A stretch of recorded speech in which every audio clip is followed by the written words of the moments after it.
Sometimes I feel like you, sometimes I feel like you, sometimes I feel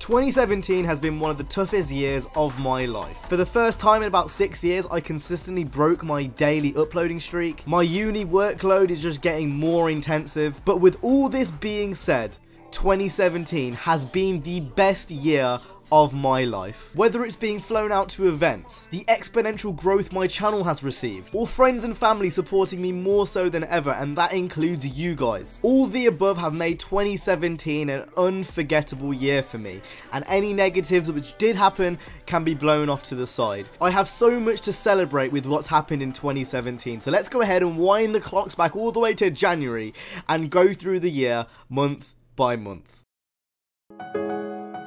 2017 started very slow. The fact Horizon 3 was the only major title to release in the year prior was really starting to take its toll on creators. Unless you were a dedicated Forza YouTuber, chances are you had to get creative. On the other hand, I had been ridiculously close to hitting 10,000 subscribers. And in early January, we finally hit that humongous landmark, and looking back at it now to think that the channel's doubled since then, that is just absurd to me. At the time, I was hauling ass with one of my favourite Let's Plays I've ever done on this channel, the Most Wanted Challenge series, and honestly I will look back to some of those videos to this day as some of my best. It was the perfect storm of having the right amount of time from uni and being just tired enough to act a little bit retarded. Flipping the bricks. I had so much fun recording that series, and at least for this year, I think that was one of the best. The Carbon Challenge series is very close, but Most Wanted is where this kind of challenge series theme started. So I've got to kind of commend that series for what it did. Vlogging is something which I'm also not afraid to do. It's something which I honestly do want to implement more in my channel, and I was going through a phase at the start of the year where I'd visit car dealerships and basically sit in cars I probably wasn't supposed to, and this kind of vlogging theme kind of stayed very much relevant throughout the whole year. I went to Liverpool to drift with some friends that I've met online. I vlogged my Gamescom trip, which again we'll talk about a bit later, but vlogging is definitely something which, especially in the early months with the kind of lack of games, was something which I was very interested in. Moving to around April time, and I had finished my first year of uni. I've honestly changed so much as a person because of that experience, and I've made some absolute great friends which I'll keep in contact with for a very, very long time. Leaving my dorm room in the first year of uni was weirdly hard. I have a lot of memories in that room. Everything from the late nights playing Rainbow Six with the Drivecast crew, to having friends over and getting very, very drunk. Whether it was even like things like, you know, hitting 10,000 subscribers, or the university giving me the fastest internet connection because I told them I was a game tester. It was weirdly hard, but I guess these things eventually have to move on, and it definitely moved on swiftly. Eventually, I was in a pretty bad car crash, and it was actually with my first car. This is why you haven't seen anything on the channel. I teased it a lot on my Snapchat and whatnot, saying I've got my first car, it's coming, it's coming. At least I hinted at it quite heavily. And then I totaled it after 3 days. Yeah, I'm not gonna sit here and lie and say that was my finest hour, to be honest. That was some tough shit. Like, having saved my money, my own money, to buy this car, which looks like this, that was bad. That was really, really bad. Luckily, the insurance and everything went in my favor, but it could have easily, like, not. And someone could have easily died that day. And again, it's moments like this which really kind of make you look back on life as a whole. I remember being so upset when I came back, and I was literally on the verge of tears because I had saved so long, and I was worried that, you know, I wouldn't get the money back for the car. But in the bigger scheme of things, I'm lucky that no one died. Again, situations like that really do make you just think about life as a whole, and I'm glad no one got hurt that day, because otherwise we'd be having a very different conversation today. You okay? You don't look so good. Sorry, baby girl, I was just staring at your ass.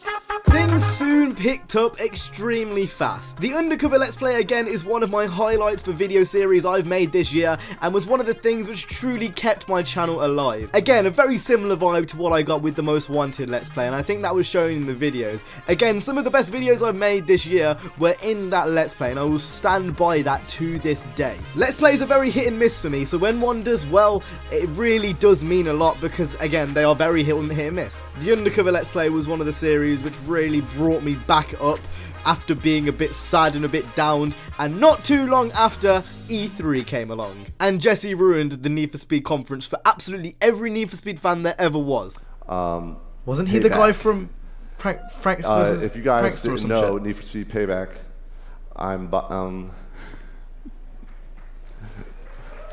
yeah, it's a great game. God, that was a bit hard to watch, to be honest. Yeah, it's a great game. But even with that being said, I'll still stand by what I said back then. It wasn't as good as the 2015 conference. The 2015 conference had me a lot more excited, and the way they went around the promo for 2015 was a lot more exciting. But I was still hyped regardless, and honestly, even with the shortcomings which Payback does present, I've still got to say it's still one of the games of the year for me. Whether it's my game of the year, I'm not sure, but it's definitely up there in, you know, the top echelon of games I play. Around this time, I also got Suzuki number 2, and I haven't crashed this one, so that's good.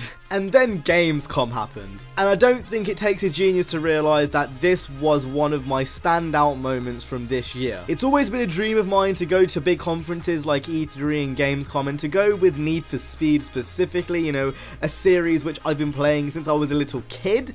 Honestly, a dream come true. Even little things with Payback, like having my stickers in the game, and just being able to have some type of influence on how this game that I play almost daily, you know, functions and operates, and just to be able to be in the position that I'm in, I can't describe it in words. Gamescom was the first opportunity I had this year where I was able to travel through YouTube, and to go to Cologne and to, you know, see just the YouTubers walk around that like are millions of subscribers, and just to play games early, and, you know, to get involved with the crew while I was there, the crew 2 while I was there, and to play Need for Speed, all of that is just beyond words, and it's something which I honestly just can't explain. Then honestly, from September to now, everything's been a blur. Subscriber growth has been mad. Need for Speed Payback is out. I'm in my second year of uni, and without a doubt, it's been the hardest year of university between the two. But honestly, looking back on this year, I wouldn't have it any other way. I feel like I'm in the position now where I can really have a go at this YouTube thing, and I feel like I'm on the last little stretch, the last little grind before this becomes a, you know, a job for me. I've said it time and time again, this is what I want to do for a living. This is a dream job for me, and it's seeming like that dream is slowly becoming a reality. I don't anticipate 2018 to be as big growth-wise as 2017, because, you know, obviously there is going to be some major Need for Speed influence in my growth, because, you know, I have a passion for it. But if we could get remotely anywhere near 30k, I honestly, I'd be lost for words. This year so far, the experiences that have come with it, you know, whether that's personal, whether that's through YouTube, whether that's, you know, whatever, it doesn't matter. It's been such a mad year for me. Making this video has really made me reminisce about how much I want to do this full time, how much I've been through. You know, I've been through a fucking car crash, let alone all the personal things which I'm not going to share here, you know, obviously out on video. But it's one of those things, I've been through so much, and if this is where my life is heading, I just can't wait to see what the future holds. So with that being said, I hope you guys enjoyed my year in review. This is a yearly thing, and honestly I make these videos more so to look back on the last year for myself as a life diary. This is what these videos have slowly become. So I do hope you enjoyed the video regardless. I tried to make it as entertaining as possible. So with that being said, if you guys enjoyed this video, if you did, make sure to go ahead and hit the like, subscribe. I will see you guys in the next one. You guys have been awesome, and I will see you guys in 2018.